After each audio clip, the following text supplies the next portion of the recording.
كرة القدم الإسبانية. محاولة من رافائيل فاندر فارت. يا سلام، فرصة، جول جول جول ثالث، والثلاثة تحدث وتحضر من جديد لريال مدريد. هيغوايين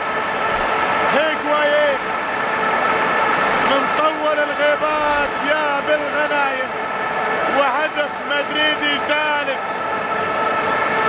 كما حدث في برشلونة في لقاء الدور الأول 3-0. الصورة تتكرر والسيناريو يتكرر، ويا سلام على الاستقبال، على المرور، على وضع الكرة. يا سلام، هذه اللعبة وهذا الهدف الثالث، وبالتالي ريال مدريد بالثلاثة